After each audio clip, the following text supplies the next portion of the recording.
दोस्तों अॼु जी अपडेट में तव्हां सभिनी पहिरीं प्यारनि खे ख़ुशि आमदीद। दोस्तों ही साम्हूं तस्वीरूं तव्हां ॾिसी सघो था जेका फाइनल लिस्ट कम अज़ कम अची चुकी आहे रियासत ड्रामे जी, जंहिंमें हीअ अदाकार तव्हांखे रियासत ड्रामे में नज़र ईंदा। साम्हूं तस्वीरूं हली रहियूं आहिनि, इन खे गौर सां ॾिसंदा वञो। ही जेको तस्वीरूं हली रहियूं आहिनि इहे सभु एक्टर तव्हांखे सोप सीरियल यानी मेगा सोप सीरियल जेको रियासत ड्रामो खजूर साहिब जो मीरपुर माथेलियो में शूट थी रहियो आहे।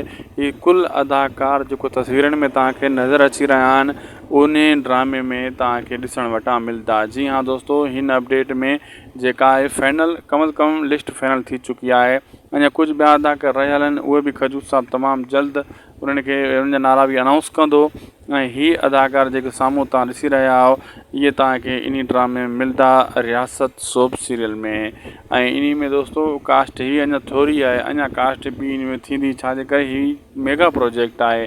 कुझु अदाकार शुरू में ईंदा, वरी मरी भुरी ख़तमु, उनजो करेक्टर ख़तमु कंदा किरदारु, वरी नवें जो किरदारु ॾींदा, नवां करेक्टर आणींदा। अहिड़े हिसाब सां काफ़ी कुझु अहिड़ा अदाकार हूंदा नवां जेका तव्हां पहिरें चकर में न ॾिठा हूंदा हिन ड्रामे में, उहे बि कास्ट कया वेंदा। उन्हनि जी तस्वीर अञा शेयर न आहिनि कयूं असां।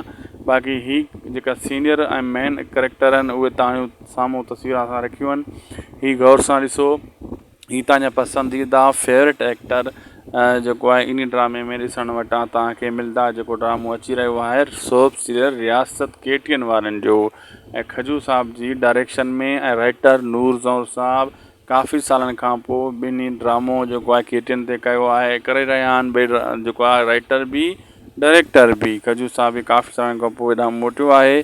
बाक़ी ज़बरदस्त ही प्रोजेक्ट अचण वारो आहे। हिन प्रोजेक्ट जी जेतिरा तारीफ़ कजे उहा घटि आहे दोस्तों। सच में जॾहिं ड्रामो तव्हां ॾिसंदव पोइ चवंदव वाकई ही प्रोजेक्ट हाई लेवल जो आहे। ऐं दोस्तों हिन में काफ़ी सीनियर अदाकार ज़हर ज़िंदगी ऐं दुलाभ वारा बि तव्हांखे ॾिसण वटां मिलंदा आहिनि ड्रामे में।